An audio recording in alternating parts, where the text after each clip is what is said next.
Here we go. Hey, hold my beer. And now...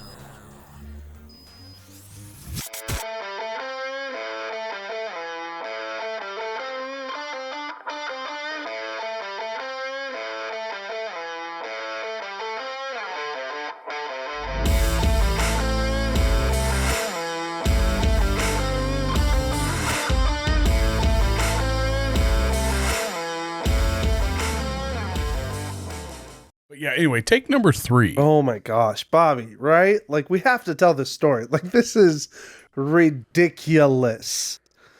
This was like, okay, so the first issue. Okay, so we officially, if you're looking at the list, this is the next episode after 3 episodes.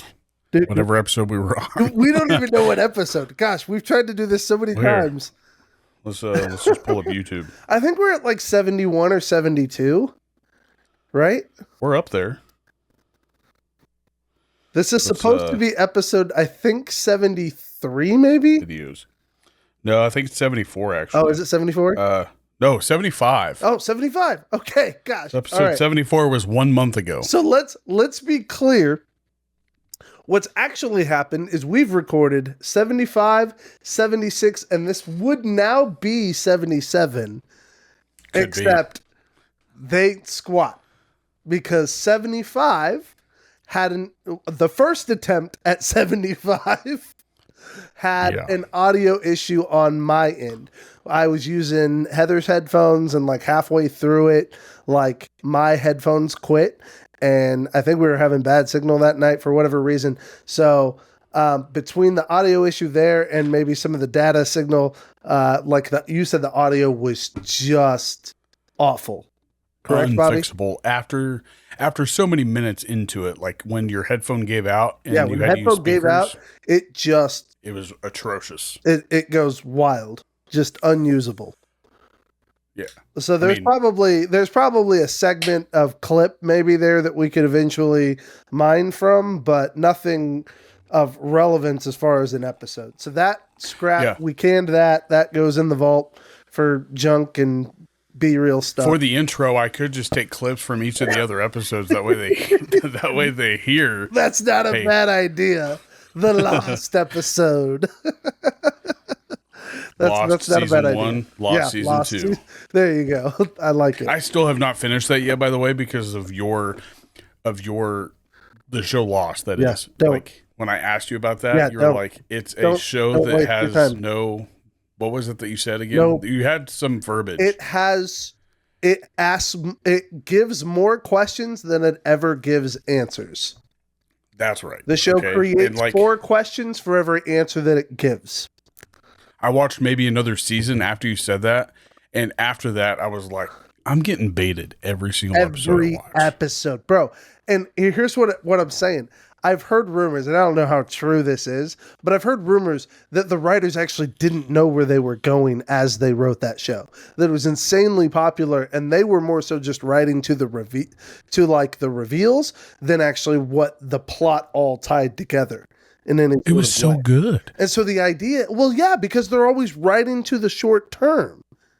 Oh. But as far as creating a full narrative that actually gives answers that people are asking for, you take them further down the path. But if that path is just circle after circle after circle, eventually we get pissed off about it. And that's what Lost I was getting mad after they blew up the freaking thing that they found on the ground. It's like, you wasted safety. I will say this. Phenomenally acted. I mean, the cast and the places that cast goes is amazing. Daniel Day Kim, oh my gosh, like he's is that the Asian dude that's married to the woman? Yeah, and he has influenced like our film culture now for a long time. He's on Hawaii Five-0 for a little season, but my goodness, I love him. He's phenomenal in that. But no, it's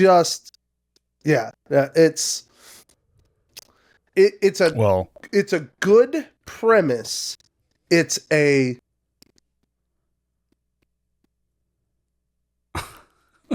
I love seeing you do mathematics in your head with words. Black hole Sarlacc pit. I don't know what to call it, but a black hole has to be what you call it because it is a never-ending pit of question and analysis and red herrings and false leads, and it's very here's a good way to put it. It's satisfying to watch. It's unsatisfying in conclusion. The song, "This Is the Song That Never Ends," describes this show well. That's a great. This is the song that never ends. Great way to put it. It goes on. Like whatever song that they were playing like throughout the show, they should have like plugged that song. Yeah, there you go. I don't know how we jumped all the way into entertainment, but we did. So yeah, Lost. This show has no rules. The Lost for sure. Yeah. What you snacking on? Oh man. Right now, Christmas candies. Got them Reese's peanut butter cups. You know how it is. I actually have. Also got. Okay, here we go. Question for you, for all of yous. I got the traditional Hershey's miniature. Like Heather has one of those little Christmas trays that she fills up all the candies with, and so I have like Rolos, Reese's mini cups, and then I've got the bag of Hershey's miniatures. You know, the little candy bars. Always out at Christmas time, and excuse me, maybe you're. I don't know. If you ever chow into these, my curiosity is which one is your favorite? Oh, that was a perfect grab. I grabbed all four right there. That was great. Wow, that never happens. I know, right? I'm usually just all Hershey's. Always Hershey's, always milk chocolate. So yeah, you got the Hershey's milk chocolate with the silver, the special dark with the I don't know what color it is. What it used to be, but it's like raspberry burgundy color now. The Crackle, which is their version of the Crunch Bar. It's got the Rice Krispie inside with the milk chocolate. And then their traditional one, the Mr. Good Bar. That's the chocolate with the peanuts. So my question, after giving that wonderful description, Hershey, go ahead and send us a sponsorship deal. After giving that wonderful description is, which one's your favorite? Because honestly, I think I can chart seasons in my life where 3 out of 4 of these have been my favorite. This is never my favorite. Just regular Hershey's milk chocolate. I don't like Hershey Kisses that much. Yeah.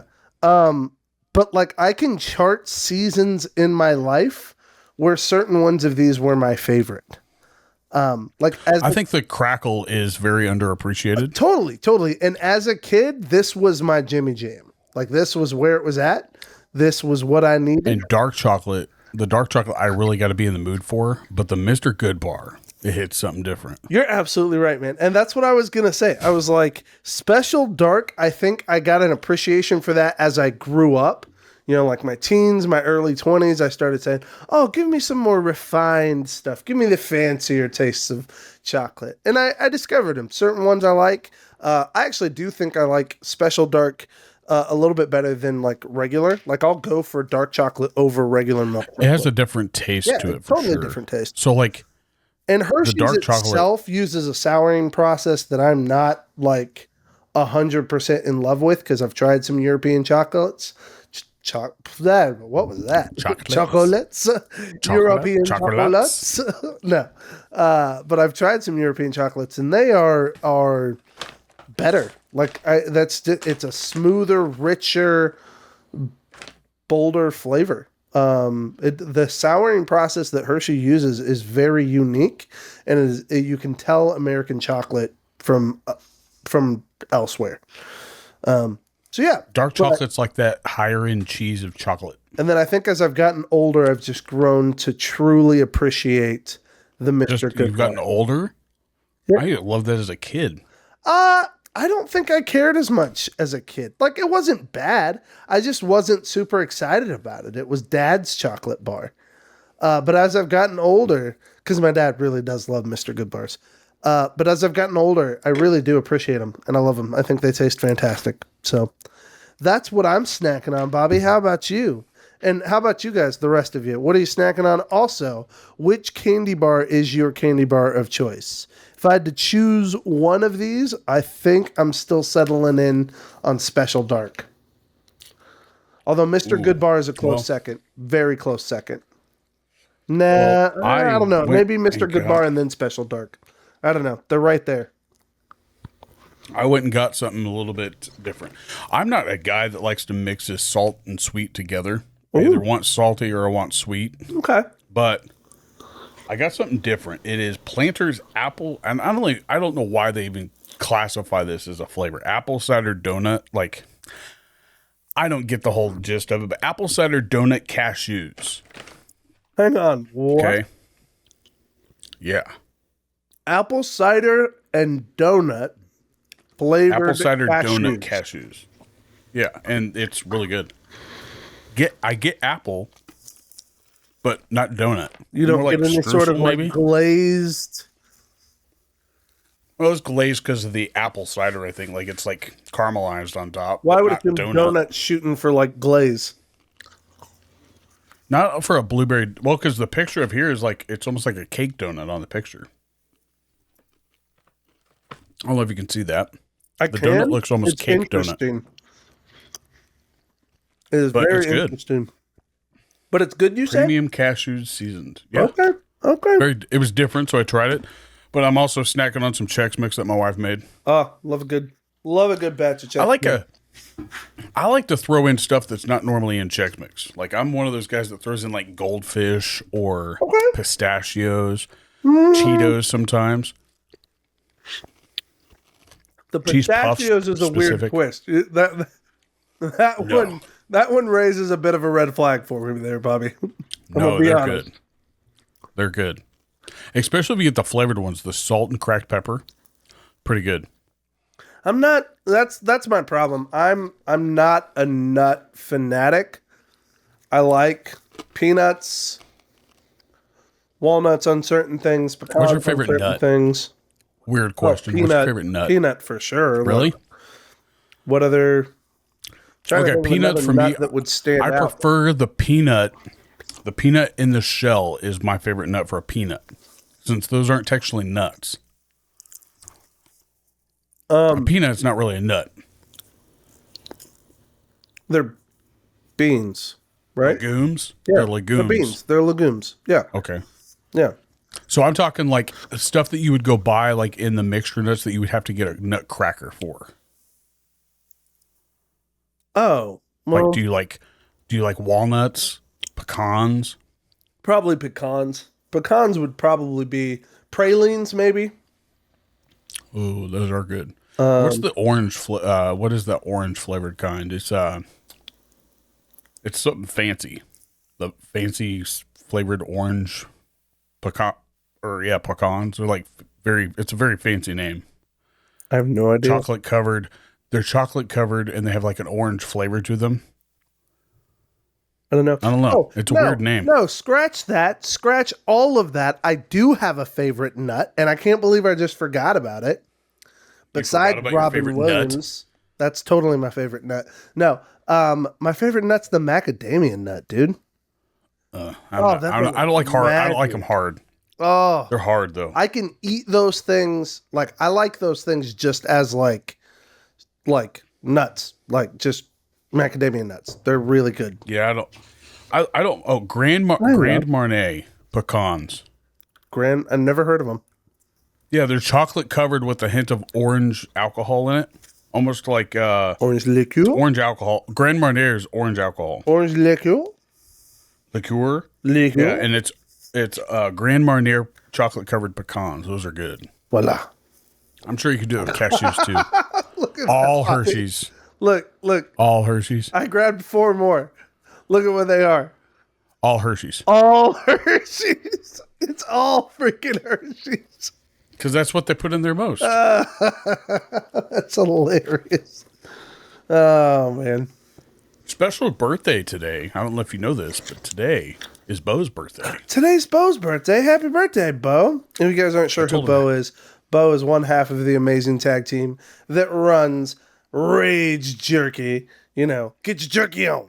Those guys. And it is, gosh, they've been with us since episode 2. I had to. That was me. I was actually if you do holding it up sideways, they'll never know. Sideways, you just couldn't tell. Yeah, they'll never know. But no, yeah, they've been here since I don't know how episode old 2. he is, but we love him. So happy birthday, Bo. Happy birthday, Bo. But anyway, other than that, how you been, bud? Oh man, good. A little bit of delay. We are still, man. We are pushing 2.5 months on getting this food truck fixed. Did you ever find out about it? Like if it's going to be there? Oh, I've talked to them, stuff like that. It's we went up there last week. So the latest update is they had replaced, because it's an older truck. It's an '89. They were having a little trouble getting the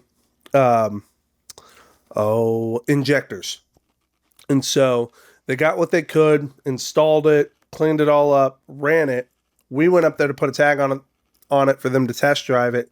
They started it up, and it started misfiring again. So they have to go through and replace the rest of the injectors and finish the job. Which sounds like you need Jeff. It's annoying because that was what we pretty much agreed on in the first place, and so I was kind of annoyed to find out that they hadn't done it. But from what I can tell, it seems to have been that getting the injectors was a pain in the ass in the first place, because that was already our problem in the first place. They had ordered them, and then those had gotten lost in shipping. And so they had to order more, and so they were already hard enough to find. They were like, let's clean up, let's replace the worst ones, clean it up. I just don't think he ever bothered to call me and communicate that. So it is what it is. We're going to negotiate the bill when everything's said and done, but so it's going to be less than hopefully you think. I'm going to pay less labor. I can promise you that. We originally agreed on him doing all 8 in the first place, so I'm not paying for a second trip into the engine. Whoa. No bueno. And he's had it for 2.5 months, so he's already not in a position of negotiation. So is he a big time dealer or a big time mechanic, or is he like a big small time? But it's a good place. It's a good diesel shop. So, but he himself has already apologized multiple times for how long this has taken. So I don't think it's going to be twisting an arm to get it to a reasonable price tag as far as labor goes. I know he can't do anything on parts and stuff like that, but at least labor he can keep that low. Yeah, parts are always going to be what they are. Yep, parts are what they are. He's got to pay for where you need Uncle Jeff. I can't ask him to eat it on the equipment that's going in the truck, but I can't ask him to eat it on the extra labor that he's creating by not doing it the correct way the first. And he created it himself by having to go in there twice. So it is what it is. I have to wait it out. I have to just trust the system. But yes, I'm eating the chocolate. What of it? We're talking about snacks. I was explaining what snacks I'm eating. Don't judge me. Keep your judgmental eyes over there, okay? Podcast, you need to understand that I live in a very rough home life where my wife is constantly judging me for my snacks. And it's heartbreaking. I'm kidding. It's not abuse. I love her. And I'm not saying this under threat at all. He's not reading from a cue card. I'm not reading from a cue card. No, she's just smiling at me, looking all cute. Love you. Bye. Bye. No, not you guys. Just her. So. But no. My week has Are those been, Reese's Bells or just plain Reese's? Oh, these are just the cups. I like a good Reese Bell. I do like the bells. The bells have the texture, the way they press that chocolate. It's good. Yeah, it's smooth. I like it. The peanut butter is smoother. Yeah. I mean, back when Butterfingers were really good, like Butterfinger had a good bell too. Like, oh yeah. I don't know what it is. Butterfinger's really fallen off the map, and it blows my mind. When they got rid of Butterfinger BBs, it got rid of me. I asked about a Butterfinger. Yeah, you said it's like generational candy. Yeah. They called it old people candy. They said that makes no sense. Nobody since millennials have eaten a Butterfinger. Apparently, it is fully tied to the 90s. Like, it got locked into the 90s and probably never because left. of Simpsons. because nobody after the 90s cares about Butterfingers at all. No one lays a finger on my Butterfinger. And like, that's the thing. I can still quote all that. I totally say that all the time. I love Nobody better lay a Butterfingers. finger on my Butterfinger. They changed the recipe. They changed the recipe for sure. It's ridiculous. So no. But the bells, I think Reese's bells are the best for Christmas. And then during Easter, I think the Reese's eggs are kind of they've overdone it. I actually like the mini eggs. Yeah, I'd agree with really you. good. The eggs ratio isn't right. If there's the mini eggs, the mini eggs are right. You're right. The bells are definitely right for sure. The pumpkins are good though. The Reese's pumpkins. Oh yeah, the pumpkins. Anything, as long as they keep it small. That's really what it is. You got to keep it small. Yeah. Well, I guess that also falls under the oatmeal cream pies. The smaller versions are better than the. What bogus bull. Guys, get this nonsense out of here. We are not bringing up that kind of crap. We've already had that debate, sir. I disagree. Well, that debate's never ending. It should be never ending. That's a hill worth dying on, bro. This is the song that never ends. At least, hey, you know what? Remember, we can always stand on the very small Peace Treaty Hill of the best are the double decker. The double decker, yes, for sure, is always going to be better. That's the Peace Treaty. But Hill. like you said, that's the Peace you Treaty, can't find those tiny little Peace Treaty mound that we can stand on and be friends. And for you, it's the golden nugget. You're wrong. The bigger oatmeal cream pies are better. And for you, it's the golden nugget because you can't find it anywhere. Oh yeah. So what you doing for Christmas? What are the plans? I'm not cooking a turkey. We do normally like chili for Christmas. We actually are going to be in town just right after Christmas. So who? BJ. Oh, really? Yeah, they're driving into Florida, getting our first guests. So it's going to be a good trip. So we're cooking like chicken and dumplings and stuff. So we're doing a lot of cooking over Christmas break. Actually Heather sat down the other day and we knocked out like an entire menu all the way through the end of the year. Isn't that nuts? Oh, for your budget meals? Well, yeah, just to lay out what we needed and what we still had to get and what we were going to make. So we've already moved a few things, back and forth between them, but we've got food ideas basically all the way through the end of the year. It's kind of nice. I'm a pretty simple guy. Like, we eat a lot of the same stuff. Yeah. Like, I don't need to plan anything out. Like, my wife makes this chicken that she covers in breadcrumbs. Okay. She puts mayo on it. It's like baked chicken. She puts mayo on it, breadcrumbs, and like garlic and Parmesan, and then bakes it. All right. Pretty damn good. That sounds all right. And then boiled potatoes or fried potatoes. Okay. With the peel still on them, yes. But you said you said, so that would be like once a week kind of meal? Yeah. Once a week to once every 2 weeks at least. And then stuffed peppers. I love a stuffed pepper. You've talked about stuffed peppers before. Stuffed peppers with half sausage, half hamburger. Oh, so good. You don't like stuffed bell peppers? I'm still not. I don't know. They have to be. The thing about a pepper to me is it has to be perfect. If it's too long, it's soggy. If it's too it's a bell pepper. Yeah. It's a bell pepper. Yeah, that's what I'm talking about. Too long. If you cook it too long, it's soggy. Oh, and if you cook it too short, it's crunchy. And there's a perfect spot in between, and I don't like doing stuffed peppers because I can rarely hit that spot dead on. And so usually it's never been too soggy for me. Like if it's too, what I like the most about it is using the leftover juice. And you know it.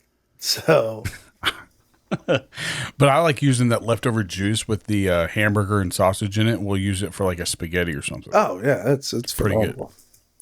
Yeah, but I can't think of another meal. Oh, I don't know where my wife got this, but she thinks I really love pork chops, so she buys boneless pork chops all the time. And it's like, where did you get that I love these? That's funny. She goes, you like them? Like, okay, I'm glad you're telling me what I like. I mean, I put up with them. You're like, we eat pork chops a lot for some reason. As a kid, we had fried pork chops. Those were the best. And you're getting boneless pork chops. Like I like fried pork chops; those are always good. Or grilled pork chops, but never like baked. Oh, is she baking them? She's baking them. Take them out on the grill on the Blackstone and fry them. Well, it's usually like when I'm not here, she'll have them ready or whatever. One, I think what she got from this was one time I took it right, and I covered it in cream of mushroom, and then finished it over the top with some of the leftover French fried onions from Thanksgiving, and baked it that way. Yeah, yeah. And I think maybe she might think that that's why I really love smothered pork chops is a well-known thing. But like I've never like been one to say, oh, you know what sounds good? A good pork chop. I mean, have you? It depends. I'm choosing chicken over pork chops. Mom used to make pork chops that were pretty good, but I mean, fried pork chops. I remember her making fried pork chops. You're right. A pork chop isn't that special of a cut of meat, but if you do season it well and you cook it and give it a good sear, it tastes okay with and I always put either steak sauce or ketchup on mine. So yeah, it was always fried pork chops with ketchup at my mom's house. Yep. Always. Yep. Fried pork chops with ketchup was a pretty common one. So, but now I don't know if you watch any other podcasts out there. Matthew McConaughey's recipe for tuna salad blew up for tuna salad sandwiches. That. I hated it.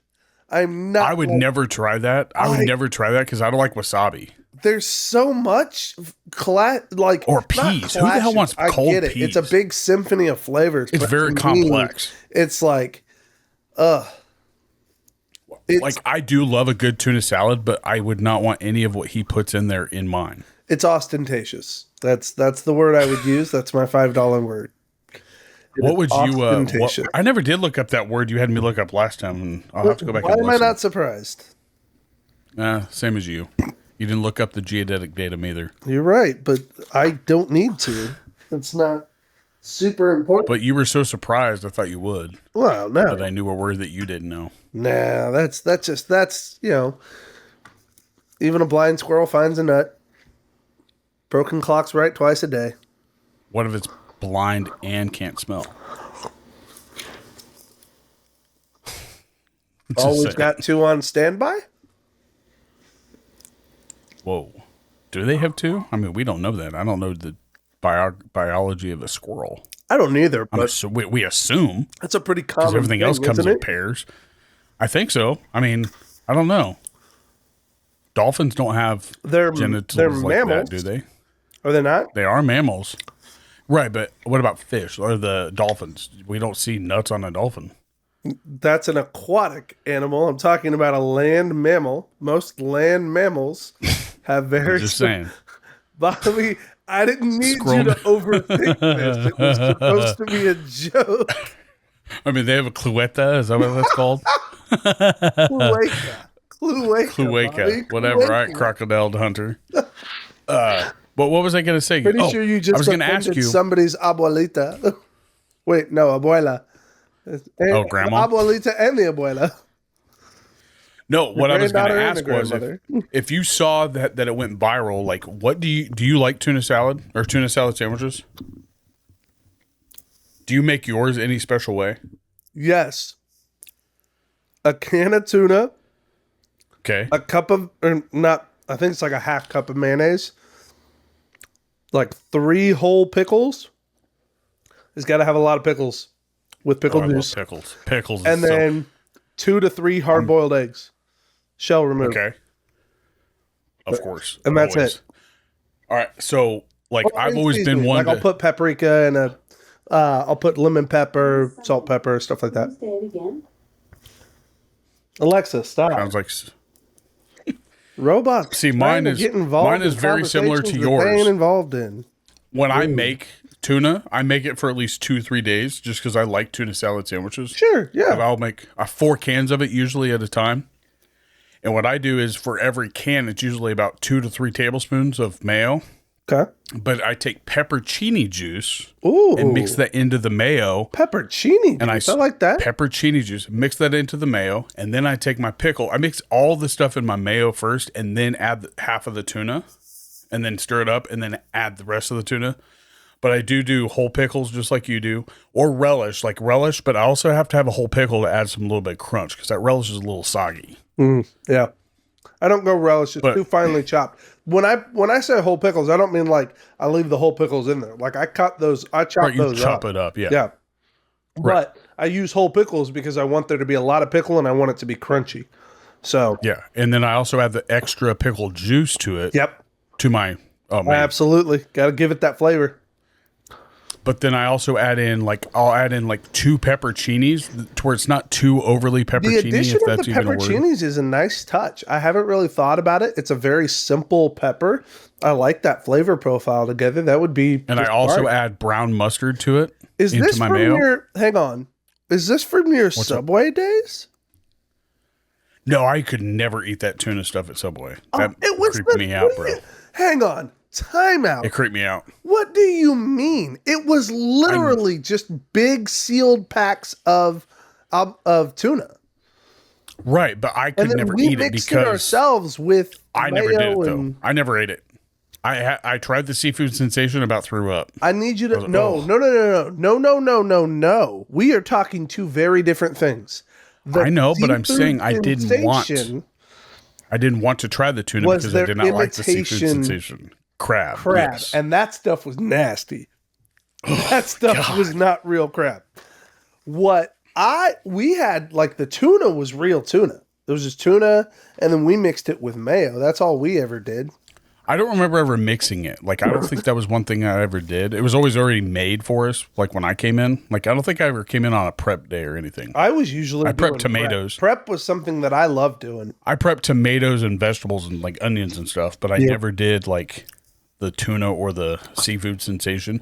But with their mixture, they would have banana peppers. So I guess you could flip flop banana peppers with the pepperoncinis. They're the same pepper. I'm pretty sure. No, are you sure? Banana peppers are sweet. Pepperoncinis are zesty. Oh, okay, but they're from the same family, I think. Probably, but pepperoncini is what you get in the Papa John's pizza. Yeah, you're right. They are. I think. Hang on. Is the pepperoncini hang on. Is the banana pepper a pickled pepperoncini? Well, no, a banana pepper's 2 total different flavor profiles. Maybe it is. Yeah, you're right. Yeah. Because you got to get banana pepper rings or pepperoncini I don't know why I'm rings. associating the two together. Because they're the exact same color. They're the exact same color. No, one's greenish, isn't it? The other one's yellow. No, I think they're the same pepper, just prepared differently. Now I need to find this out. That's a guess. This is nuts. Well, here, how do you want me to Google it? Ask what's the difference between a banana pepper and a pepperoncini. Okay. What's the difference of a banana pepper and a pepperoncini? Banana peppers have a smooth, waxy skin, whereas pepperoncinis have a wrinkly, soft skin. But they're the exact same color. So what? Are they just picked at different times? Is it the same banana peppers and pepperoncinis are both both chili peppers. And by the world, I just mean they're both chili peppers that are often confused with each other, but they have several differences, including appearance. Banana peppers are long, curved, and have a smooth, waxy skin. Okay. We already said that. Yeah. Color: banana peppers are usually bright yellow, but can also be green, red, or orange when ripe. Pepperoncinis are usually light yellow, but green. It could also be a red when ripe. Oh. Taste: banana peppers are mild and zesty. Yep. While pepperoncinis are tangy and have more pronounced sour taste. I always thought the pepperoncini was spicier. Yeah, I agree with that. I always felt like the pepperoncini was a little spicier too. Yeah, but I knew they were the different peppers, but they look very similar. Yeah, and I never did like banana peppers on my sandwiches. So you said you put pepperoncinis. Pepperoncinis. Oh, that's pretty good. That's a pretty good addition. I like that. That's a fun little. And then I'll also add in. It's so zesty. I don't know why. Yeah, but jalapeno juice isn't bad too. I've done that before, but JB doesn't like jalapenos. So, but I'm on a Dano's kick, man. Like that Dano's Primo is hard to beat for a seasoning, and I add that the past 2 times, and it's. So I need to send you some of this stuff that we have locally. This Everglades stuff. It's really, really good. Oh, look, my manliness is needed. Hang on just a second, folks. I have to open a jar for my wife of spaghetti sauce. Now watch him can't open it. Classico. Of course I can open it. I'm a real man. No, I just thought it was going to be funny. To sponsor us. Here you go. There's your Classico. 5 seconds. Is that with meat sauce or is that garlic? That is, hang on. That is tomato basil? No. Tomato, herbs, and spices. Tomato, basil, and garlic is so good. We've got garlic in there to add. Like, I have a big old Costco container of garlic. That is one Do thing you press in your my house. garlic? I like to grill my garlic and then put it in. Ooh, That's always good. grilling your garlic. I like that. Searing it, yeah. Give it a little flavor profile. Yep. All right, Yeah, and now well, the okay. ultimate question for the end of the tuna salad sandwich bit: toasted bread or just plain bread? When are you eating it? Day after, of course. Duh. That's the best. That's always the best. Wait, you're toasting it and then waiting a day to eat it? No. Okay. No, I'm talking about the tuna. Okay, that's not what I was tuna. asking. What part of the day are Okay, you so the eating it? bread.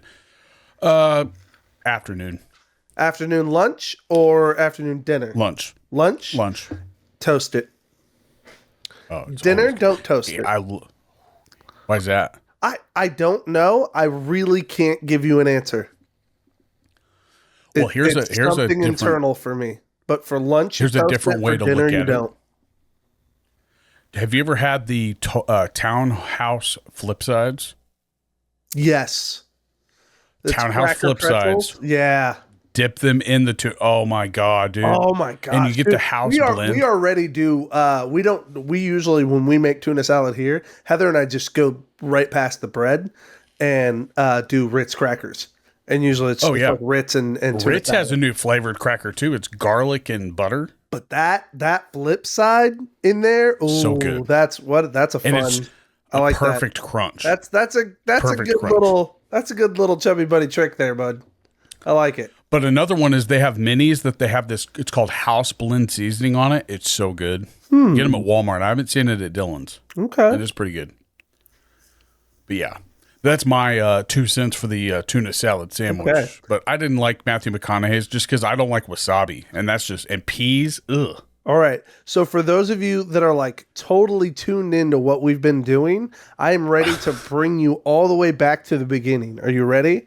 Here's how we so the first episode, do you remember this is what we were talking about? We were talking about where this episode has been. The first attempt at episode 75 was butchered because of my headphones. The second episode of 75 was butchered because of your audio due to your microphone, right? Yes, it automatically switched to my webcam. It switched to his webcam mic, which gave him this like 1950s canned, far Radio away, broadcasting distant sound. radio broadcaster. I wonder if I can sound. switch to it. That way people can hear what it sounded like. It's hilarious because I said to him at the very beginning, I was like, dude, you sound like an old timey broadcaster. Is that on purpose? And he goes, no, I'm adding more punch in my voice. It's like, how does this sound? Is it more punchy? Is it punchy? And I'm like, it just sound sounds punchy? the same. And you're so- like, that's it, what I love most about that is that you said that's definitely an audio effect that you're doing. It was not. that was my point. I was like, you're doing something. Oh. So that whole audio bit, and we'll probably pull clips from that at some point, but it was also man. obnoxious. So that was shot. So here we are, take number 3 at episode 75, and we've already totally gone off track. So welcome to And the ADHD action. brain and action. And we're back. So, question of the day: is Die Hard a Christmas movie? 100% yes. Yes, there's no debate. It absolutely is. I think Merry Christmas is said at least 8 times in that movie. It's the second one is also a Christmas movie. Both of them are Yes. Christmas movies. I think the second one's even more of a Christmas movie. in a I way. totally agree. Truth is, the third one missed a beat by not being a Christmas movie. I think it's its only Or week. was it? Or do we ever actually know what the date is? Because it's in L.A., isn't it? Or is it in New York? It's in New York. I think it's in That's New right. York. So it's definitely not Christmas. Yeah. It's And in that's the the heat. problem, maybe Harlem. that's truly what breaks that movie from being, a perfect 10. I love the argument. Don't get me Like wrong, it's when still a 9.5. somebody said it. Somebody said the argument of if Die Hard isn't a Christmas movie, then neither is Home Alone. Dude, I love that. And they're 100% right. It's Because you take the Home concept Alone. is the very same. It's the exact same. It's survival. Exact same. It's Exact same. It's survival and giving the gift of justice. Death. Justice. Now, here's a way that we could settle this argument. Now, if somebody could define what a Christmas movie is, like that would help them out 100%. I mean, clearly it's got to embody the spirit of Christmas, which is Right. peace Merry on Christmas. earth, goodwill to men. Right. Saving days or saving lives. Which, to be clear, these guys were terrorists who were holding people hostage, and John McClane saves all of those people. Facts. Builds a new relationship with a fellow cop, helps pull him out of depression and back into action. I mean, there's so much giving in that movie that totally makes it a Christmas film. And he even plays homage to Christmas. What is it that he wrote on that dead Santa's body when he sit down the elevator? Ho, ho, ho. I mean, yeah. It's I think it started all with the limo driver. He said Merry Christmas. Yep. And he said, oh, yeah. Like he forgot it was Christmas. You know, you have reuniting of loved ones, which I think is a strong theme in any Christmas movie. And hello, John McClane back with his wife. Unfortunately, we know through the later movies that relationship does not survive. But at the end of one, you're given the hope. And that's the thing. Is that not ultimately what Christmas movies are about? Is about hope? Yeah, coming home for Christmas. And let's not forget, they were having a festive-ass party. They were having a baller Christmas party. I mean, I don't With have eggnog. Christmas parties that often. I mean, are you kidding me? That was fancy. I've never been to a Christmas party that had Coke at it. What? Yeah. I've never been to a Christmas party that had Coke at it. That's the only thing I'm saying. Yeah, that's a good point. Yeah, that's I mean, they had snow at a Christmas party, I guess. We did go to Christmas parties that, I mean, I guess you can't say for certain that you don't know that there's never been cocaine. We didn't see at a Christmas we party. didn't see the booger I've sugar. never seen any of the booger sugar at any Christmas party I've ever been at. But I don't know. We may live more exciting lives than we realize. Who knows? Maybe. I mean, if we were in the same room as that stuff, like I can't say that I've ever seen Coke with my own eyes. I don't know that I have either. If I had, then they fooled me. Yeah. But no, I got a new beard oil. It's called Nakatomi Plaza, or Nakatomi is the name of it. Yes, that's fantastic. And it's the last scent profile that this company made that they sent me for. I don't even think I paid for it, but yeah, he sent it to me, and it was called Nakatomi because he knows that I love Die Hard. Heck yeah, man! And it's got Christmas tree, gunpowder, and all this other stuff. It smells so good. Do you ever watch Brooklyn Nine-Nine? I never got in, like I saw there was I don't want to call it a, you know how Comedy Central usually plays the same thing over and over for like a day? Sure. Like almost a what is that? A marathon? Yeah, marathon. Yeah, I was watching that one time, and like I don't know what season I was on or what order I was watching it in. I watched it and it was okay. Like I can't say that I hated it at all. It had funny stuff to it for sure. It's definitely an ensemble show. It's hilarious. Anyways, Jake, Andy Samberg's character, is obsessed with Die Hard. It's his favorite movie, and it's a running bit in the show. You'd love it. Well, one of the episodes that I watched was like they were singing in unison with Backstreet Boys. Oh, yes, that is one of the best episodes. That's one of the episodes I watched. Their absolute best cold open, man. That is so funny. Because she's like, number five killed my brother. And he's like, oh my God, that's right. But yeah, that's one of the episodes I watched. So whatever season that was in, that's the season that's a I good guess one. got I think that's like introduced to. season 3 or 4. That's relatively early on. I think it went 8 seasons. So it's a great show, though. And rest in peace to the captain. I do believe Andre Brown just passed away relatively recently. But it's got a good cast. It's pretty funny. So I was going to bring this up. Look what my wife got me. mean, Show us. She got me a bunch of Ninja Turtle stuff one day. Let's and this go. is one of it. Is that straw? That's so cool. It's a straw cover of Michelangelo. I love that. I love that. And she got me like Ninja Turtle shorts, a couple shirts. That's cool. I have I don't think I showed it to you, but I got some Ninja Turtle stuff for my birthday too. Ooh. A shirt. Hang on. These glasses? Heather got me these knockaround glasses. This is like a sponsored episode. My goodness, because I could totally get a sponsorship from Knockaround. Here we go. These are Ninja Turtle polarized sunglasses. How freaking what are boss knockaround are glasses? these?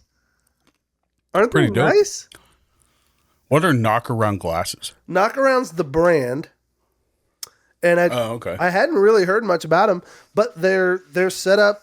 It's funny. I got these, and then like also for my birthday, we went to play Top Golf, and at Top Golf they had a little like rack of Knockaround brand glasses. So they're at least out there. I hadn't really heard of them before this. I'd never heard of them until just now. A friend of mine had sent me the link to these, and they were the kids versions. And I laughed and said, "Oh man, these are the kids versions."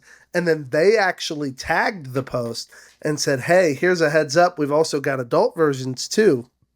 And so wow. Heather saw that interaction and jumped on it, and I didn't know anything about it.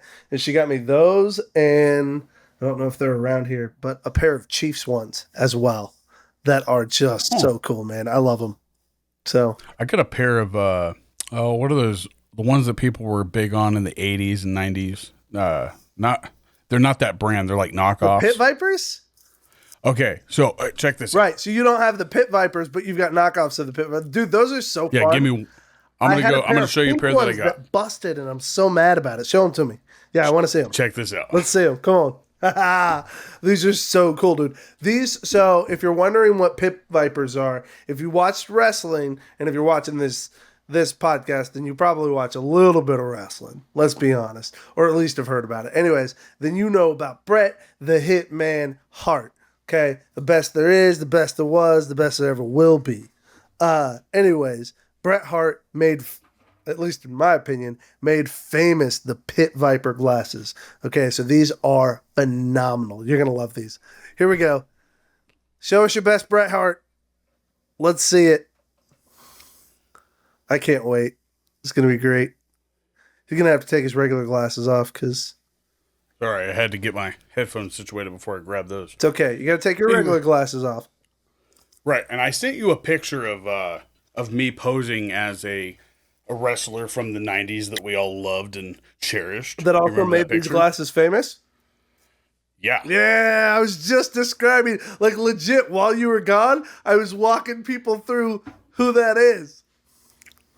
And check this out. I got these glasses from Walmart as that shirt that I had on. It came with the shirt. What? Yeah. Look at it. Yeah. Bret Hart, Bret Hart, Bret Hart. Dude, And did you notice those the are so shirt? good. Show me the shirt. It's a really tight shirt. Yeah. But you can't beat it for $2. Oh, no. Came with glasses and a shirt. And shirt? Yeah, I'd buy that too. That's so good. I love it. You got it on clearance. That's perfect. Doy. That's the only buy stuff at Walmart. You have to, hang on. You have to wear that for Halloween at some point. Obnoxiously. Oh, like, as the- be the fat I'm gonna guy have to get in some the shape. skinny shirt. No, like do it on purpose. It's such a funny bit. You have to do it. It's so hard to like sit here because these aren't prescription. It's like I'm looking at stuff that I have no idea what they say. I was just getting ready to say, like, how much does that blind you right now? 100%. I can see your face Bobby's and I can still see the blind stuff right that's now. in your camera. All right, Bobby, read the letter right here. Yeah, I would not have been able to see that. But Read no, the and then I second got row, the please. Shady Rays. I got Shady Rays also. I like the Shady Rays just because they match to my face better. I Yeah. don't know if you've ever seen them on me. Let me see them. Ooh, all right. Yeah. They actually, you're right. They do match your face really well. So if these were prescription, they would be so cool. The square and then curviness does, like, it matches the shape of your face, because your face is almost kind of a little bit, this is gonna sound like an insult, but it's not, I promise, walnut shaped. Like with that hat, you look like a walnut in all the most positive ways. But like it's kind of blocky up top, but then like pointed and comes to a really like good point at the bottom, and so it just has that shape. So those glasses do fit really well with your head. The company sent them to me for free. They sent me like 2 pairs of sunglasses. Nice, like from my Instagram. Oh, you get all this free stuff, dude. You always jumping on Instagram. No, they sent it to me from a post that I had because I made a comment saying that I needed some of the whatever brand those are. Kind of like how you got tagged, and we also have the adult version. Oh yeah, I said all I need is one of those because I didn't know the name of them, the Pit Vipers. Yeah, and I called them something that they weren't, and then they commented on my video or on my post. They're like, "We sell something very similar. How about we send you a pair?" I was like, "Cool, sounds great." So yeah. Shout out Shady Rays, I do believe is shout out Shady Rays. Shady Rays. So if you ever need somebody to read off an ad for you, let us know. We've got you over here at Chubby Buddy Studios. Yes. Ads all the time. Well, hey bud, the sports are wild right now. Okay, so dude, the Chiefs Can we talk about the doink for the W, babe? Doink for the division? Oh my goodness. Thank God your kicker's back this week, huh? How much more improbable and unlikely of a season are we going to have? This is nuts, and I'm loving Travis Kelce promised that you guys are going to win the Super Bowl. Every second of it. I love every second of it. Does that make you mad? Does that make you mad at all when players do that? No, because at this point, it's that or bust. And I'm 100% with him.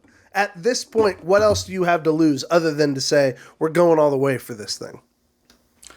The only thing worse than that would be to lose first round to a wild card team. Dude, if we don't get the first round bye, I'm going to be mad because we've got you guys should get the first round bye on it.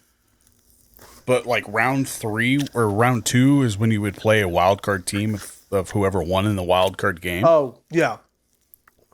Yeah, that would suck. So that is the worst thing. Like if you go to the Super Bowl and lose, there's no shame in that. I honestly don't think. Getting blown out by one of those wild card teams. That's what would be embarrassing. Yeah, like 54-3. Yeah. And then to have that team lose soundly to the next team. Yeah. And then putting like the wild card team of your division into like the AFC Championship. Yeah. Say the Chargers or the Broncos. Oh, dude, don't you dare. That would be an insult. To have us lose like soundly to like Chargers or something like that would be an insult. That would make me hate the Chargers. I don't currently hate the Chargers. That would make me hate them. So you'd rather lose to the Chargers though than the Raiders? That's a dumb question, Bobby. I'm just saying. Tell me, Bobby, who would you rather lose to, the Redskins or the Eagles? Well, yes, we are calling them the Redskins. Oh, sorry. Neither of those two teams. My bad. The Commanders. The Commanders. There we go. There's that edit. The Commanders. Hang on. Let's sync the audio. For sure, I would rather lose to the Commanders. Yes. You'd rather lose to the Commanders than the Eagles. But that's my point. I would rather lose to the Chargers than it would be the worst to lose to is the Raiders. By far, they are the enemy. They are the devil. They are America's worst team. Whoa. Bro, so hear me out. Strong opinions about Raiders. Now, I have to admit, I've met a few Raiders fans that are pretty good. My buddy Lito is a Raiders fan. I love him. Casey's biological dad is a Raiders fan. He's tolerable. No, I'm kidding. He's all right. Raiders, as a team, I hate them. As an organization, I hate them. They got a few fans that I love. So answer this one. Mm-hmm. Okay, and I know it's almost redundant to ask, but would you rather get blown out by the Chargers in the playoffs or lose to the Raiders by 3? In the playoffs? In the playoffs. I have to lose in the playoffs. You have to lose in the playoffs. I don't want either of those to happen. Is there a third option But I'm saying I don't you get lose in the playoffs? So the only way that the Raiders aren't Is hated there a as much tie is if with you the get blown out. Broncos in the playoffs. Like I mean, no ties, but obviously no ties in the playoffs. But I don't But like anyway. the idea of losing in the playoffs to either of those No, teams. and I don't blame you. But like, if there was like to be able to stomach it and go on with life, Close it's one like against the Raiders. Only because you fought for something. Second guessing moments in a game rather than the entire commitment of the entire team for the entire game. If we're blown Agreed. out by the Chargers, I'm asking who the hell showed up because it wasn't the Chiefs. who needs to be fired. Exactly. Who gets to keep their job is the better question in that point. In a 3-point loss in a close game, it's more of a question of where did we make mistakes that we can fix. In a blowout in a playoff competition, it's a who still gets to keep their job after this cluster mess. And you guys have been blown out in many, many years If now. you take out the last 2 minutes of our season, we are not a 12-1 team. We're like a 1-12 team. Okay? It Of is. every game, you mean? Yeah. The last 2 minutes of every game, we're like a 1-12 team. Everything we've done this season has come down to the wire. But point to be made, when we need to win, we somehow win. And now, hey, if you want to call it divine providence, if you want to call it referee interference, if you want to call it script writing in the NFL, I don't know. All I know is this is the golden era of Kansas City football, and I am here for it. How funny would that be if like Andy Reid was like, "Hey, can you kick it, and make it a doinkin?" Like, what if that was planned by Andy? That would be so nuts. No, just I think,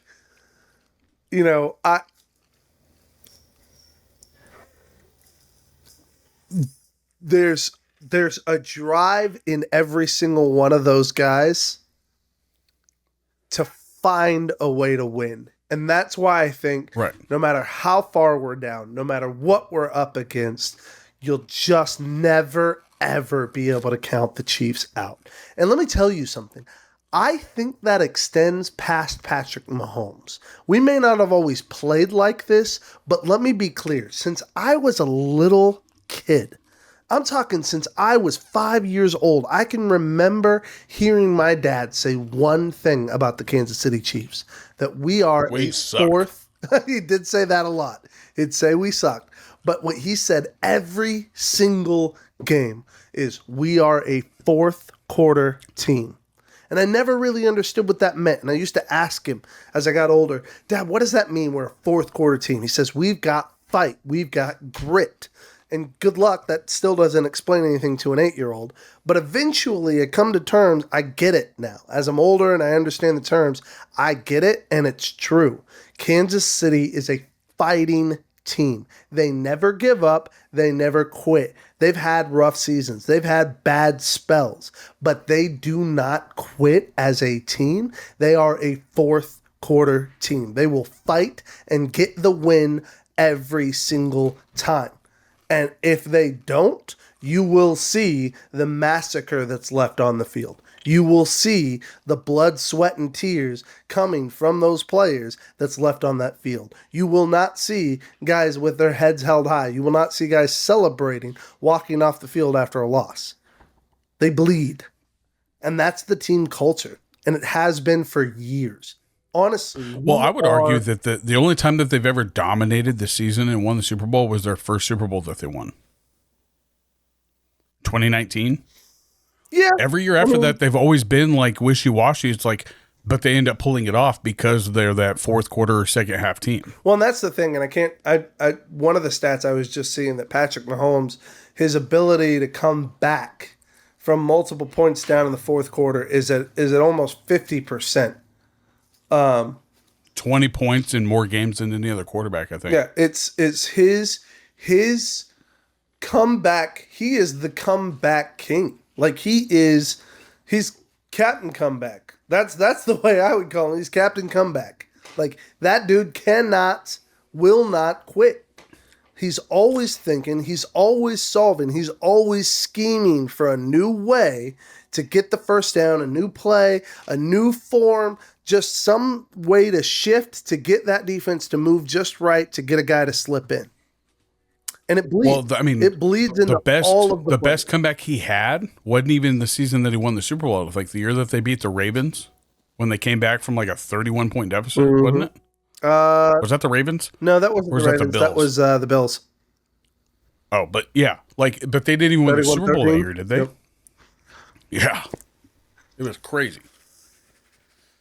Nah, sports is wild. It is wild. It's definitely, it's crazy. Did you see that big deal? I have heartbreaking news that I have to share. Speaking of sports being crazy. Report just came out today. Heather shared it. My freaking jersey curse is back. Maybe not in football, but it is in baseball. 55? Huh? No. 55 not my number. When I buy a jersey, what happens to a player? They're out. They're out. Who's out? Nolan Arenado. Oh. For a season? No, they're trading him. They're getting rid of him. Oh, they're trading him. Yeah, Okay, so, I didn't see that. Arenado's leaving the team. And just like that, I can't freaking buy a jersey again. Where's he going? He's not going to the Dodgers this week. They haven't said yet. They've made a commitment to him that they're going to trade him in the offseason.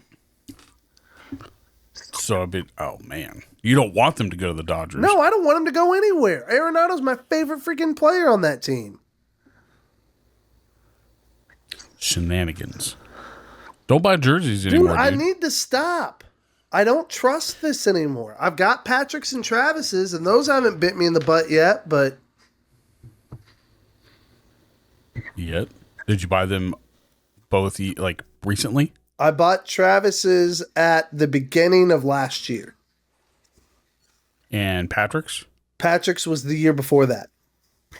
Okay, so I guess you're on a good... Just don't buy any more jerseys, safe. dude. I'm safe. Look at this spaghetti. It's the spaghetti. Thank you, my love. What's that? Is that Parmesan on top? Yeah, fresh shredded. Ooh. Yeah. Anything else in sports, though? Like, oh, God. We saw Belichick is going to college. Yeah, Belichick. Didn't see that. I didn't see that coming. To the Tar Heels. Did not see that coming. Dad said he did only because the guy that they had before him was an old retired dude. I just didn't see Belichick leaving the NFL to go to the No one in the NFL wanted him. Belichick hasn't been able to get a spot. I mean, I hate saying that, but... And we don't know that for sure. We don't know if he had any interviews. Like, there's only 3 spots available right now. We just know he didn't, like... No, I'm saying recently, after last year. Oh, yeah, you're correct. We don't know anything beyond what initially happened, but... You know...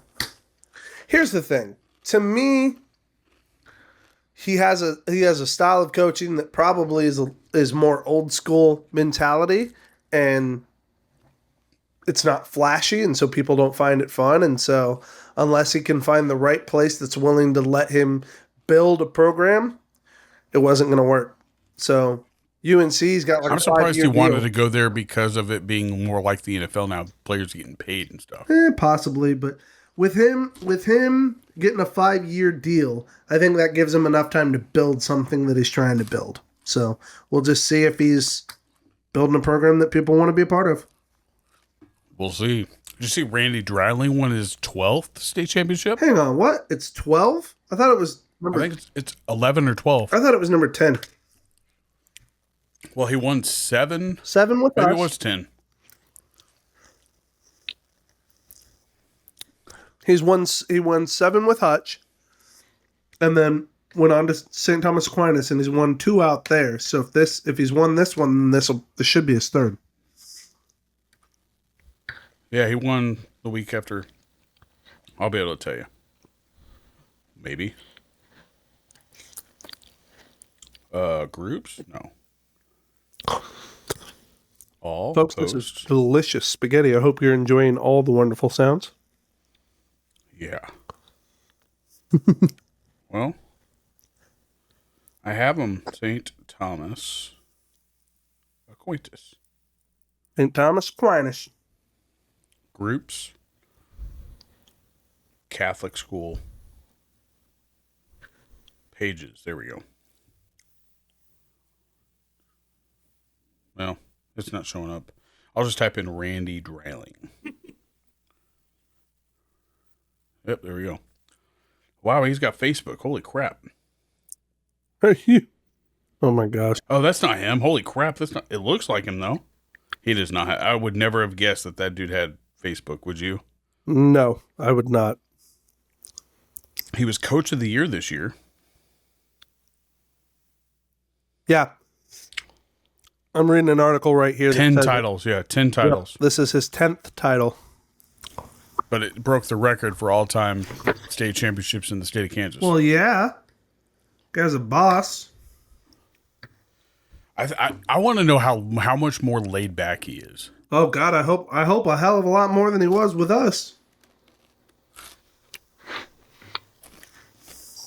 Like, if there was going to be anybody from our childhood to be canceled, it would be Randy Dreiling. What are you talking about? He did get canceled. We all know why he left Hutch. Well,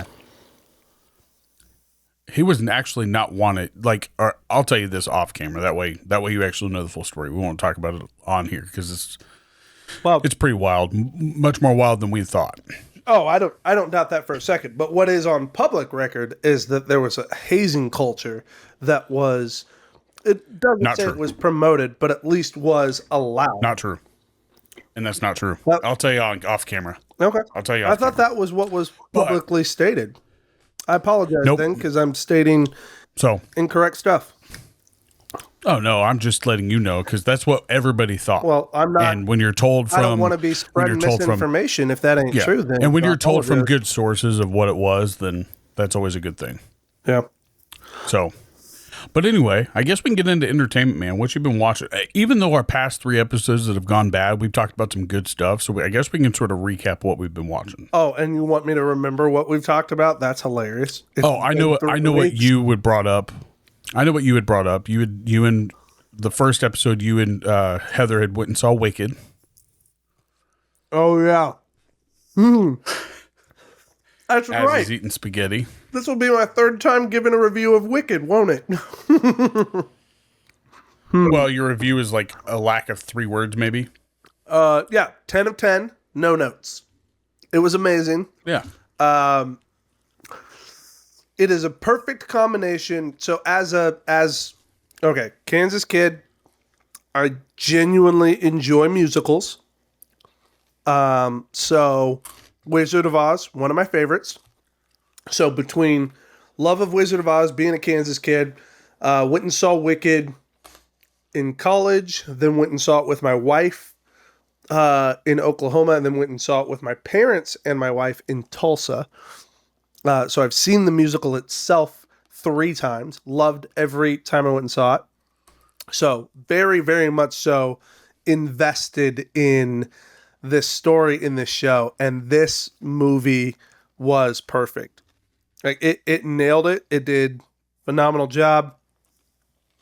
Captures all the spirit of the play while taking just enough liberty for itself to add to to complete the story is the best way to say it. You know, there's certain things that you're trying to capture through a stage play that you need a little bit more ambiance and a little bit more storytelling to get a full story in a film for a different audience.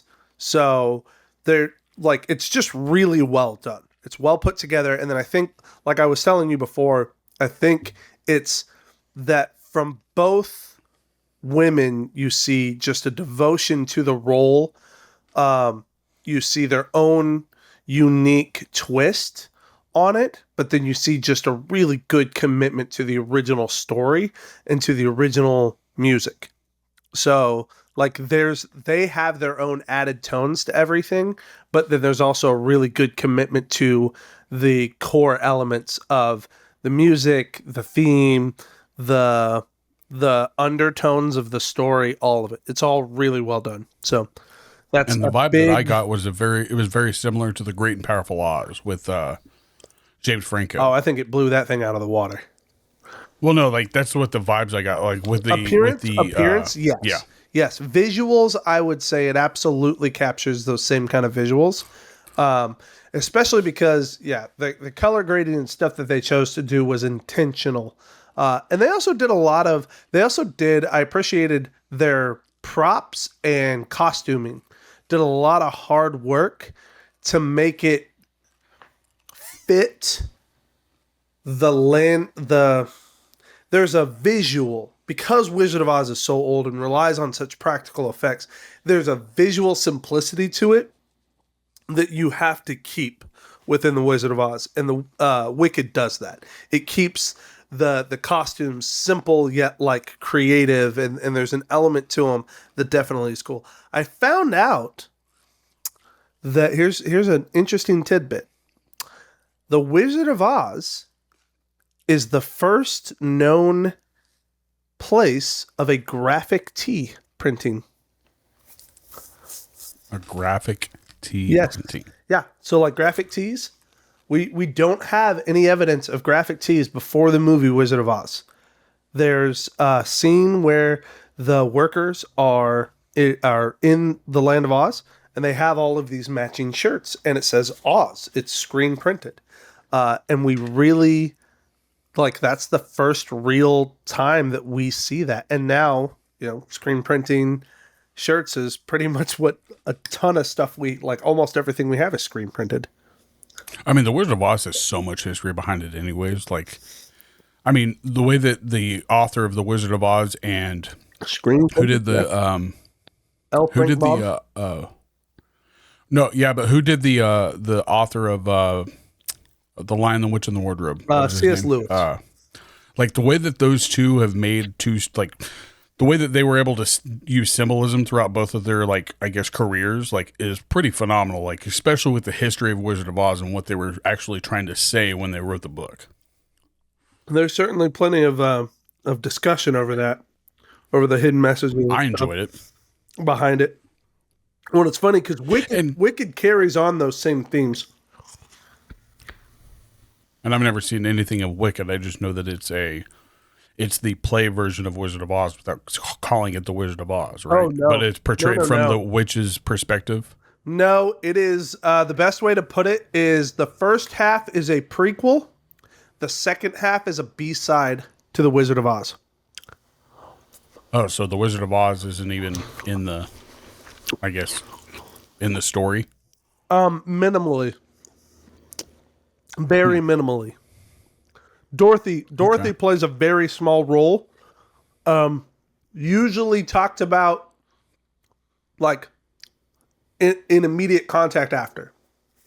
I know there's a scene it'll be in Wicked Part 2, but there's a part where she's just sending Dorothy down the yellow brick road. And then she turns and starts talking to somebody. So in the movie, we don't know what happens to Glinda after Dorothy starts going down the yellow brick road. In the play, it goes from Glinda's perspective, her going and talking, and so there's just a lot of good, funny jokes, a lot of good cracks, stuff that, thoughts that you might have had as you've watched The Wizard of Oz over the years. It's just a cool it's a fun play on it, man. You can definitely tell somebody had a good time, creating. Being a history major, around. we did a whole course, a whole 2 months on the Wizard of Oz and the symbolism behind it. It was pretty cool. A lot of good symbolism. I do have to say, Wicked did a good job. They, I don't want to give everything away, but they honor both the movie and the book when it comes to the shoes. Oh. Okay, I know a little bit about the shoes. There you go. In the book, they are one color, and in the movie, they are the other. Uh-huh. And so in Wicked, you end up seeing two different pairs of shoes. The main pair, of course, is silver, as the book. Yeah. But do you know why that is? Yeah, because it's Oz, silver. Well, but why they actually used that, what the symbolism behind of it was. It was it's tied to the economy, and I'm pretty sure it's the change from silver So to silver was always above gold silver until above after gold. that time. Yep. Yeah. And And walking on gold. it's about bricks, yeah. the transition from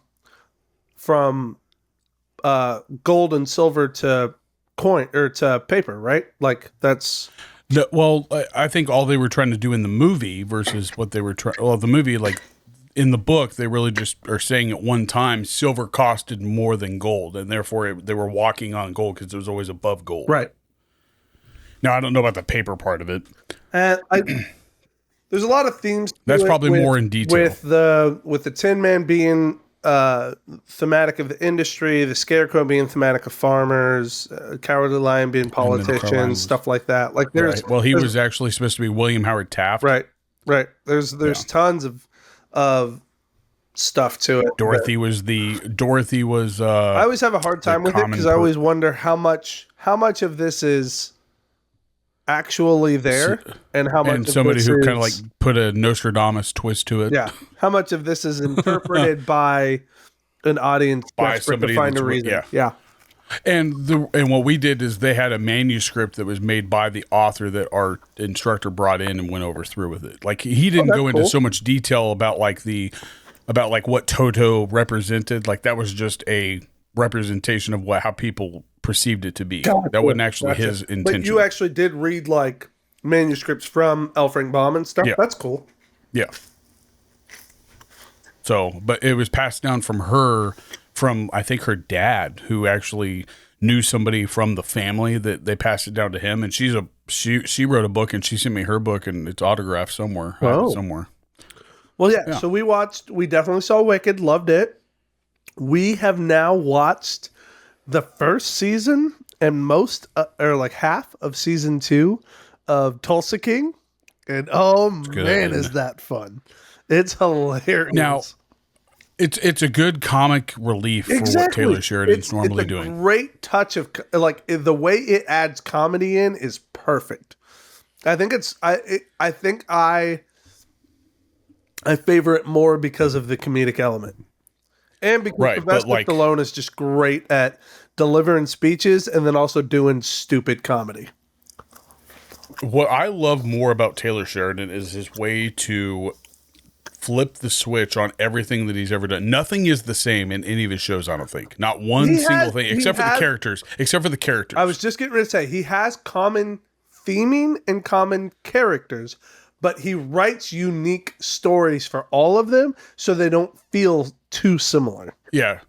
Now, what I will say is like in like Yellowstone, me watching that, like he has a lot of the same thing just because you have law enforcement. Sure. It's very much similar to Mayor of Kingstown.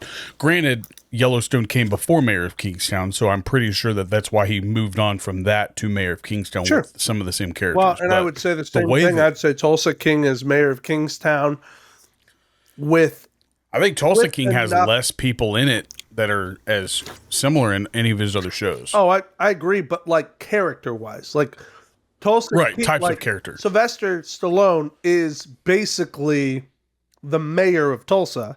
He's just doing like, instead of it being about keeping the peace, he's the racket builder rather than the racket maintainer, if that makes sense. Right. Yeah.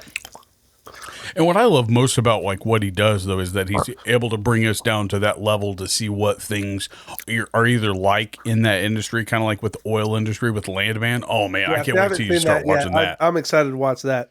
The other thing I was going to say about Tulsa King is I also thought like it takes a really good punch at the humor of weed being legalized in Oklahoma and the chaos. When he got high on that first episode, I laughed my ass off. It's just such a good, like, it's such a funny punch.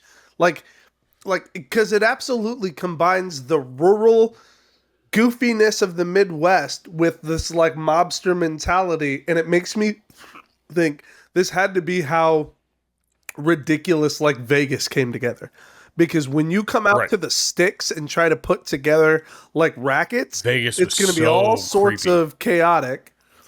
And it's hilarious. Also, huge shout out. One of my favorite actors is in this season. Which one? Now I will say I do like Frank Grillo, but it is not Frank Grillo. It is Neil McDonough, guy who's playing Thresher. Oh yeah, I think he's he was a B-list actor for a long time, and he's been one for years. But he's also in love Yellowstone him because he is such a phenomenal. Like, he plays a great villain. He doesn't have to do anything complicated. He has a villain look, and he knows how to play. And he got blacklisted for a long time because he introduced his faith into how he does things. He's very devout in his faith, and he talks about how important it is. He got blacklisted because there were certain things he wouldn't do, like he wouldn't kiss other women on screen and stuff like that, because he's married and he didn't want to cheat on his wife. And so that blacklists you at Hollywood, because they basically say we're not willing to work with you if you're not willing to cooperate and do the things in the films that we want you to do. Now, I don't know which one I want to tell you to watch first, because Landman is so good, but Lioness is also really, really good. And you haven't watched Yellowstone, right? No, I haven't. And Yellowstone's probably the last one I'm headed to, because honestly, Yellowstone is probably the one I'm intrigued in. That's what I thought I was going to say too. I thought it was going to be more like a woman's chick flick type thing, but it's totally, I was totally wrong. That. I just think it's so drama heavy that I'm not as interested in it. Lioness looks so, but not the same action. Drama that you're thinking of. It's not the same type of drama. It's political drama, with farmers and states. Think of it that way. Okay. It's not like drama like what you and I had with girlfriends that I apparently stole. Not no, like that. I didn't think of it like that. So you're saying it's more like fighting for what's yours. Like government trying to take over. Yes. What exactly? When is Yellowstone placed in? What time? Nowadays. Yellowstone is nowadays. And then you have 1923, which is in 1923, of course. And then you have 1883. So current Yellowstone deals with eminent domain and stuff? Yes. Oh.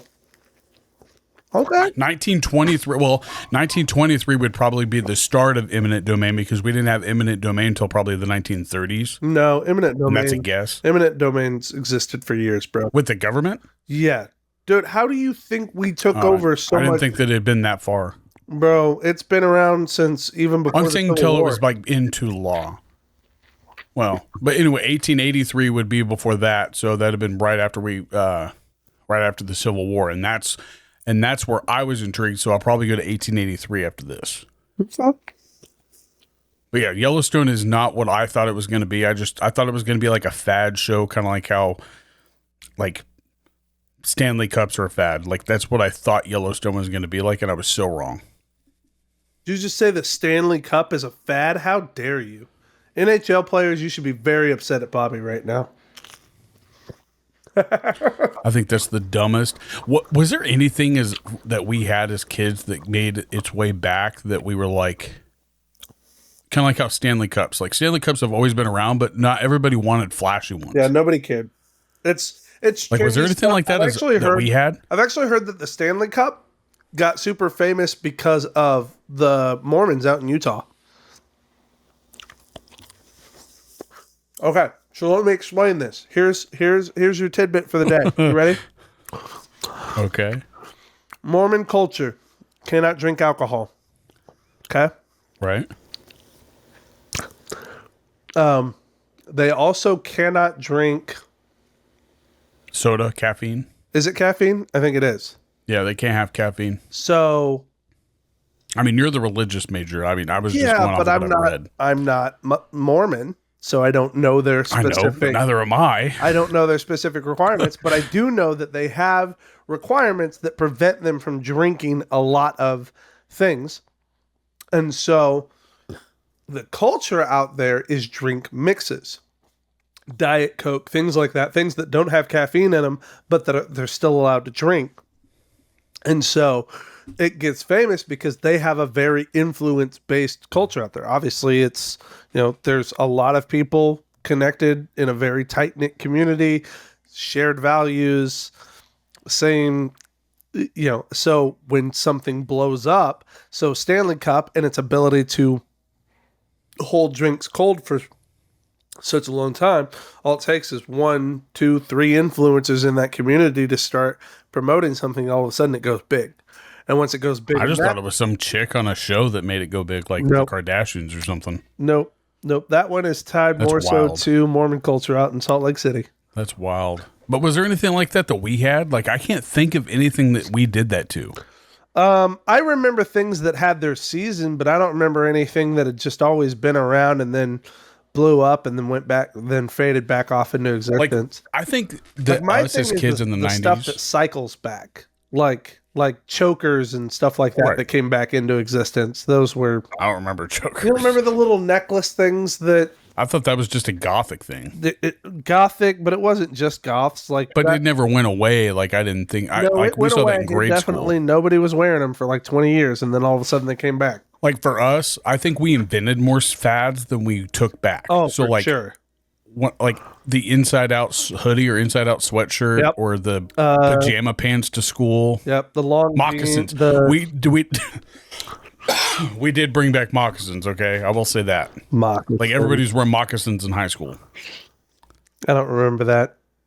before the Hey Dude. I So they were like out those some Indian. of this stuff though, man. Some of this stuff But like I remember the crazy thinking to shit. myself, this was so dumb. I don't want to remember it. Like, we created the shit that they're bringing back, like Tamagotchis and Furbies They and all that recognize how stuff. great our culture was back then. They Yeah, the recognized 90s that were the we shiz. All right. We were peak cool back then. I was just sitting there trying to think. I was like, what in the hell did we have as kids that made its way back? That, and I've always been into weird stuff that, like, I can make a not list you of or things Jordan that I has hope ever been never into. come back. Furbies. They did come back. I don't want them to What are come you back talking about? ever. They did come back. That's terrible. I'm trying to think of something that, like, because I was always into the weird stuff that you and Jordan weren't. Could So, you like, imagine? I got into could you pipes imagine early. a Furby with AI now? Oh, and That it is the talks stuff to you of like while you're nightmares. sleeping. That is the stuff of nightmares. Oh, like it talks to you at random, like Yeah. like an Alexa ran like, Furby. and wants Oh, to get to hell know no! you. Like it's a personal Hell AI no. and wants to get to know you. Oh my god, Dude, it's like your Dude. own personal Chucky doll. I think Tamagotchis would probably make a comeback. I like Tamagotchis. I just could never keep mine alive. I'm Yeah, I too know. easily distracted. I'm not going to remember to... I thought barely they were remember fun. to feed my... like, my pets get my attention to remind me, hey, it's feeding time. Right, and like the Tamagotchis now are all ran on your phone or your tablet, where you feed like a farm or whatever. Wait, You know what I mean? Yeah. I'm just laughing because I'm realizing that we never really got rid of Tamagotchis. We just picked up Farmville We just instead. made them. Yeah, and I'm trying to think of anything else that we had. Gave up on our pets and picked up the farming simulator. Right. But like styles and stuff, we've never had anything that like our parents had, like, because that would be of the generation. Like, we'd be bringing something back that our parents probably did in high school that never really went away. Like the styles went away. Okay. Well, no, the Jinkos were terrible. That was a terrible like fashion statement. Chains on wallets. That never really did. We make a comeback of that, or did people just like start that's doing another it? one that I don't want ever to come back. Is what I'm saying. Yeah, because that was. I mean, that's a biker thing that I always knew about. Which is why it looks so dumb on the random Ooh, kid who- frosted tips. Yeah. Frosted tips. Yeah. Frosted tips, baggy jeans, and a biker chain on your wallet, and like, could you? Let's be real though. The cool baggy jeans came from Brink. I so wanted to dress like Brink. Yeah. Dude, that was like a good style. Brink was pretty the cool. baggy. Yeah, the bag, and I guess skating maybe. Like, I don't hear anybody saying, "Hey, you want to go to the skating rink?" That's true. Skating does feel a lot Skating, like it was tied to it fell memory. out. Although I don't think so. I think people are still skateboarding and stuff like that. Although I think No, you I'm have, talking like, about going to the hoverboards and skating stuff rink. like that have. Yeah, and I'm saying going to the skating yeah, rink to skating rollerblade rinks, yeah, or for sure, skating rink. and ours kind is of still open. That's bizarre to me. Is it really? Hutch is still open? Still popping. Bro. Wow. They even have roller derby there now. Whoa, that's kind of cool. Yeah, that was Dare. Did that go away? Dare. You remember when we had? You got kicked out of Dare. Unfortunately, Unfortunately, I can say it has not gone away because that is something that my wife loves to brag about. That my kids graduated there, whereas I did not.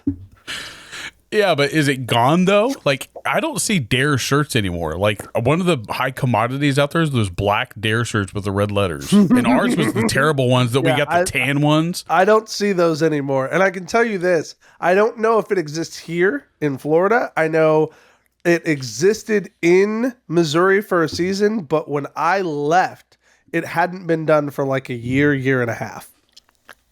Like, you can get those Dare shirts at Hot Topic You with the can red get those at Goodwill, I think. I never saw one, but like, they're a hot commodity, man. No way. Yeah. Kid you not. Like, somebody was offering somebody like $180 for that shirt. No freaking way. A Dare shirt? No, not. But the year that we went to Dare, we didn't get that shirt. They changed the design and it was tan. I don't remember. I remember, like, yeah. Well, of course you didn't. You didn't get the Bobby, shirt. That's so rude. But all I'm saying is that it's a weird thing that, like, when we had as kids, like, we invented those things. We didn't bring them back. They were alive because we brought them alive. Hang on. I got you. You ready? Here's something that I do want to come back. Are you ready? Pogs. Go ahead. Oh, Pogs, bro. you can buy them. That would be dope. Give me some Slammers. Pogs. Give me some slammers and some Pogs, baby. Ooh, here, even better. The McDonald's toy of the Power Rangers with that little plastic toy, bro. Yeah. I had the Power Ranger Pogs that went inside that little thing. Those are so cool. Yeah, I got them taken away from me at recess. Pterodactyl, Tyrannosaurus, Mastodon, saber-tooth tiger. Who was the Falcon? Wasn't there a Falcon? Oh, that was after the movie Mighty Morphin. But wasn't there another one at the end? The White Ranger was a bird, wasn't he? White Ranger was a white tiger. Oh yeah, after Mighty Morphin Power Rangers. Oh, I don't know. After like when they had to go and get their new powers from the forest in the movie. You talking about the movie? Yeah. Yeah, I vaguely It was a good movie, I though. watched it 2 or 3 times. I remember most. I'm talking about the oldest movie. I'm talking about the oldest movie at that point. Like when they had to dress up in like the karate outfit and got rid of Taisha. She died. Kimberly. Jason. Kimberly was there. Kimberly was there. She was a Pink Ranger. Kimberly had not died yet. They she was in the her. movie, but Taisha actually died. Do what? Or did I say the Yellow Ranger actually died? Kimberly, not Kimberly. Trini. Trini had not died yet. Oh, why did they say Taisha? That's so racist. Is that the girl that replaces her? What's the girl that replaces her? Well, the girl that replaces her was a black girl. Yeah, as the Yellow Ranger. Maybe she was. Maybe her name was Taisha. I don't know. It's been so long ago. But Billy was in it. You have Adam Tommy. who replaces the black. No, does Adam replace Red Ranger? Adam replaces the Red Ranger. Somebody replaces the Black Ranger. Well, the Black Ranger was never really gone. It turned into the White Ranger, which was Tommy. No, that's the Green Ranger, dude. Zach. Oh yeah, he was black. That's right. And then he's replaced with. I thought his name was Adam for some reason. I don't know. It's been so long. I mean, we're still on entertainment. They replaced 3 for the first movie, and at that point, I was done. I watched it, but I quit because I was mad because Jason was my Teenage favorite. Mutant Ninja Turtles that were replaced in the older movie in the 90s. You mean you just said Teenage Mutant Ninja Turtles? Oh shit! Power Rangers replaced in the movie Mighty Morphin Power Rangers. 3 original Power Rangers went to Switzerland. What the hell? What? I don't want to know that. I don't know. Who replaced the Yellow Rangers? Aisha. Not Taisha. It's Aisha. Aisha, Karen Adam, Ashley. and Scott, maybe? Jason Lee Scott. No, that's Why the does it say original that? Red Ranger. Well, sometime later, Jason, Trini, and Zach, after the actors playing the characters left the show over contract disputes, were chosen to act as ambassadors. They were actually switched during a TV series. Yeah. Before the movie. Yeah. Like I said, when they left the show is when I stopped watching, and then I watched the movie and was like, okay, but I'm still not in love. Yeah. Either way. But it was still a good show. Good movie. Oh, yeah. For what it was. Like the remake of it, like it wasn't bad, but it wasn't nothing that I remember ever being like. The remake was clumsy. It reminded me of that movie about the people that jumped. The remake like, was they found clumsy that because powerful. it had so much product placement. Like Krispy Kreme went over the top in making themselves obnoxious. Like they had tons of product placement, and they just didn't do enough to sell you on the story. Right. And I liked how they used Zordon as it was sad because I Bryan love that Cranston. story. Yeah, Bryan Cranston playing Zordon was so fitting because in the TV series he played the voices of the monsters that they were fighting I loved against. that he was a part of it from the beginning. I also thought like they could. Yeah, his dad was a writer. I think. Wasn't his dad a writer of the show? Oh, I don't know. I thought that's how he got the gig. I read that somewhere. I could be wrong, but it was cool. I think if you're gonna do Power Rangers well, you got to do Rita Repulsa, and you gotta like Gordon, was it who's the gold? You gotta tap into the beauty and the nostalgia of the campiness of it. Yeah, that's the problem. Those movies try to make themselves way too serious, and you almost to truly tribute to it, it needs to be a little campy, just a little. And it probably didn't help that we were going into the millennium either, because it probably came out in 2000, I would guess. No. 99, 2000? No. That's my guess. What? Oh, you're talking about that one. The movie. Yeah, the old movie. I think that's like 97. The first Mighty Morphin Power Rangers movie.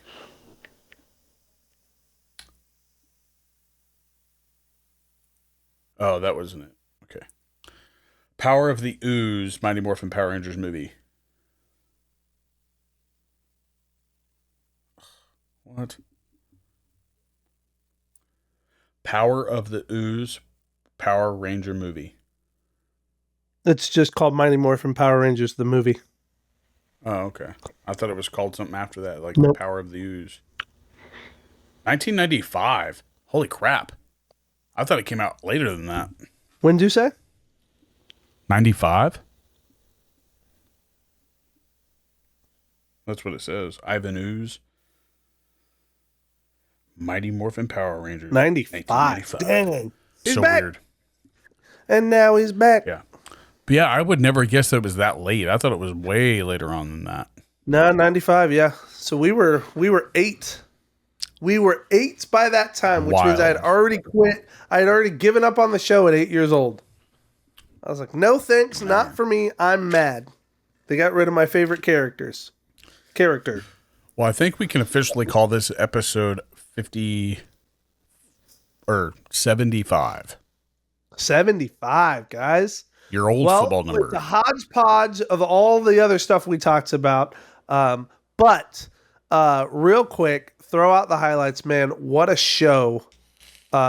We do have to at least give tribute. Yeah, we didn't talk about HCW. Damn, we skipped that. No, and we did not talk about the big reveal, bro. Oh. Did you watch that whole show? Not the whole show, but we got to watch bits and pieces of it. We were having bad internet that night. Oh, so you didn't get to hear my opening monologue type thing? No. I took I can go back and watch it now. I took so much time into it. I'll go back and watch it. I did a 'Twas the Night Before Christmas monologue. Oh, that's fun. That's great. I'll go back and watch it now. I read it from behind the curtain, so that way I wasn't looking down at cards. Yeah, I like that. And I had them playing like Christmas music in the background while I was talking. It was kind of fun. And then I gave the Salvation Army gal the copy of the card that had "'Twas the Night Before the Rumble." Ooh, "'Twas the night of the rumble at the Salvation Army. Oh, that's fun. Yeah. So cool. No, yeah, that was a wild show. Good, great show. Felt like great. I mean, from what we could see, it was well done. And you're talking about the reveal of the blade, right? Yeah, that was the wild. Midwest Monster. That was big wild. heel turn. Okay, so the name of that stable is the Seventh Seal. The Seventh Seal, and they wrestle out of the Seventh Seal. Seventh Seal, and they wrestle out of the. I forgot where they were out of. Out of the depths of hell. This something realm, the Shadow Realm. Seventh Seal, of course, referencing the final seal Of hell. before the apocalypse. Yeah. Man, I like that. That's pretty good. Pretty wild. And they just destroyed Chance. Anyway, how many hard tags did Blade miss? That's episode 75. Been a blast. But yes, definitely shout out to HCW. If you're not following them, HCW Live 23 on all the socials. Make sure you check it out. Also, Facebook and YouTube, I believe, but definitely on Facebook. Facebook, they're getting all better of their shows. interaction. You do and not they want to have miss it. issues They're a with YouTube, blast. so I think they're going to stick strictly So if you can't catch them in person Facebook. in Wichita or Leavenworth, make sure you catch them on social media, on Facebook. Catch the show. It is such a great time. Bobby, of course, being the voice for HCW, and then my brother Billy, of course, being one of the co-owners of HCW. We love it. We support it. They're one of our sponsors, and they have we been with forgot us to for a talk long about them time because as I well. didn't write anything down. I just won. I was winging this episode. Oh yeah, we totally winged it. It's attempt number 3 at this episode. We're just trying to make sure we get one in. Yeah, I was just like, screw it. I'll try to remember everything else we've talked about and then add some stuff to it. Yep. So, anyways, yeah, that is a good episode, guys. We love you, Bobby. I definitely love you. I love you. I've thoroughly enjoyed these past few talks.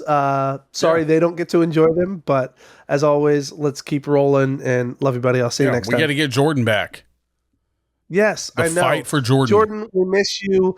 I'm sorry that you had to get that amputation of your lower half that you were always so proud about in high school. I mean, we appreciate that you did it for a good cause, though, man. Like donating to charity, both testicles is kind of a big deal. And no trip to Ireland this time. That's some crappy mix. Just remember this: that falsetto that you're going to be able to hit now is just peak performance. Okay, that's really the gift here. Is you are our songbird in choir now, so be ready to hit those. We'll notes, be able to do our own little quartet. Ya. With 3 guys. We miss you. Love you. We'll catch you all later. Make sure you hit like, subscribe, follow, all the things.